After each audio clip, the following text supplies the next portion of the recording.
7h-9h, les matins de France Culture, Quentin l'a fait. La question du jour, hier, la Cour suprême des États-Unis a examiné une plainte déposée par la famille de l'une des victimes des attentats du 13 novembre à Paris.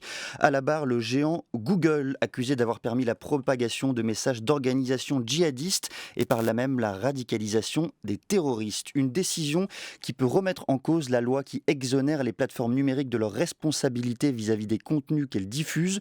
De simples hébergeurs à complices, comment la responsabilité des plateformes peut-elle évoluer? Pour en parler, je reçois ce matin Aude Géry. Bonjour. Bonjour. Vous êtes docteur en droit, chercheuse au sein du centre Géode, spécialisée dans les enjeux juridiques internationaux de la cybersécurité. Alors, après la mort de leur fille au restaurant La Belle Équipe à Paris le 13 novembre 2015, les parents de l'étudiante américaine Noémie Gonzalez, âgée de 23 ans au moment où elle a été tuée, ses parents ont attaqué Google, l'accusant d'avoir aidé à la radicalisation des terroristes. Que reproche la famille exactement, la famille de la victime à Google? Il y a plusieurs reproches qui sont faits par la famille à Google. Le premier reproche, ça va être de dire que par le système de monétisation des vidéos de l'État islamique, Google a participé au financement de l'État islamique.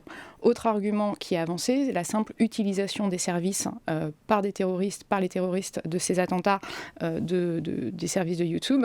Là aussi, une complicité, une responsabilité dans la conduite des attentats.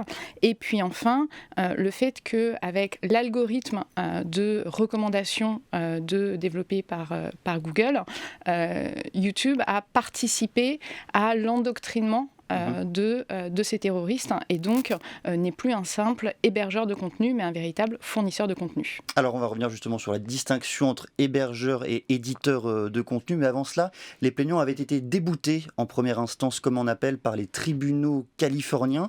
Pourquoi la Cour suprême décide-t-elle d'examiner le cas aujourd'hui, hier en l'occurrence ? Ça fait quelques années qu'il y a des débats aux États-Unis sur la pertinence finalement de cette distinction entre hébergeur et fournisseur de contenu. Et d'ailleurs, le juge Thomas avait appelé dans une opinion dissidente dans une affaire passée à réexaminer la section 230 du Communication Decency Act.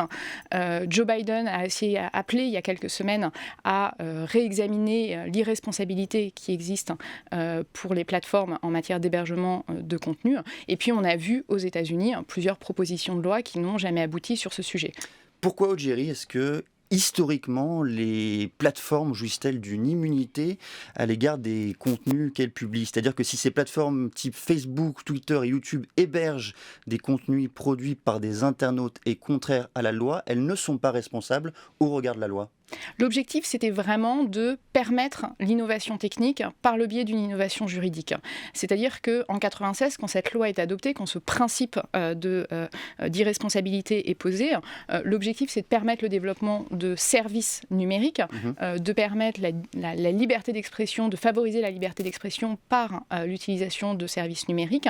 Et donc pour ça, la loi américaine va organiser l'irresponsabilité, va poser un principe d'immunité de ces plateformes.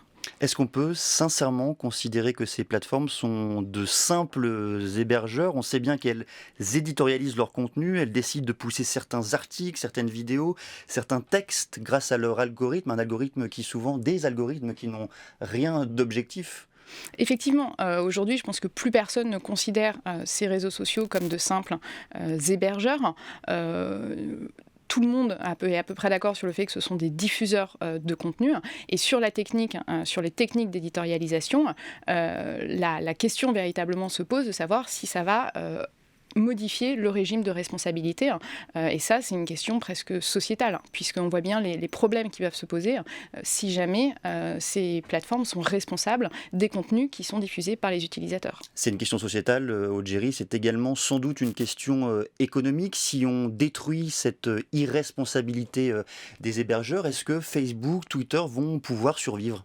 C'est toute la question. En tout cas, c'est un argument qui est avancé par ces mêmes plateformes pour dire que c'est le modèle même économique de ces plateformes, la survie de ces plateformes qui est remise en cause. Autre argument qui est avancé par ces plateformes pour défendre cette séparation entre le statut d'hébergeur et le statut d'éditeur de contenu, c'est de dire que finalement, s'il y a une responsabilité, il va y avoir une censure préventive pour pour limiter le risque judiciaire, ce qui porterait gravement atteinte à la liberté d'expression. Est-ce qu'il y a une chance aujourd'hui que la plainte déposée par la famille de Noémie Gonzalez aboutisse dans le sens espéré par la famille de la victime ?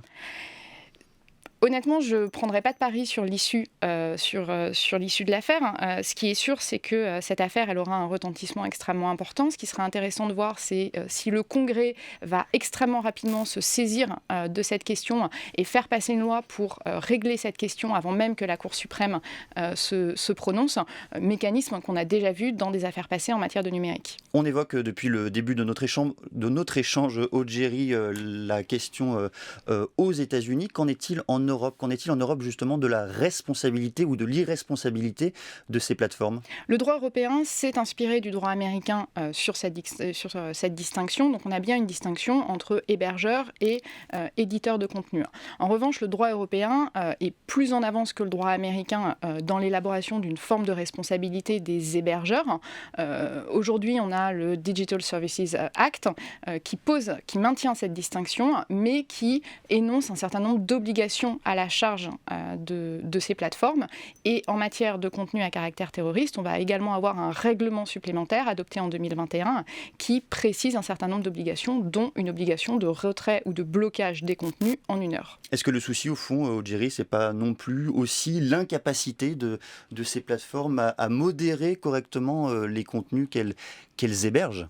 Effectivement, c'est un point qu'on peut soulever, mais ça pose aussi la question des choix qui sont faits par les États en matière de régulation des contenus, en matière de liberté d'expression. Donc ce n'est pas de la simple responsabilité des plateformes. Et heureusement que cette question ne doit pas être laissée à la simple appréciation des plateformes. Maintenant, quand on voit les débats qu'il y a eu autour du rachat de Twitter par Elon Musk et le fait que tout un tas de personnes ont été licenciées, notamment les équipes responsables de la modération de contenu, on peut s'inquiéter du devenir de la modération des contenus sur certaines plateformes. Est-ce qu'il existe à travers le monde d'autres législations, d'autres systèmes juridiques qui sont peut-être plus protecteurs ou plus avant-gardistes dans ce domaine ?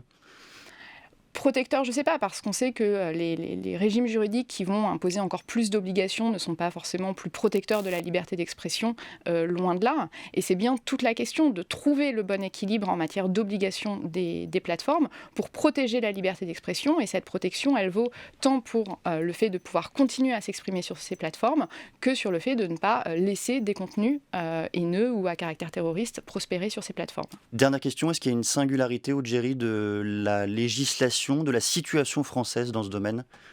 La France, avec la loi Avia, avait voulu essayer d'imposer une obligation véritablement de résultat. Le Conseil constitutionnel est venu invalider un certain nombre de dispositions. Donc aujourd'hui, on est sous le régime le régime européen. Et je pense que c'est la législation européenne dans son ensemble qui est avant-gardiste, mais se pose des questions de mise en œuvre. Merci beaucoup, Aude Géry. Je rappelle que vous êtes docteur en droit, chercheuse au sein du centre Géode, spécialiste des enjeux juridiques internationaux de la cybersécurité. France Culture, il est 7h23.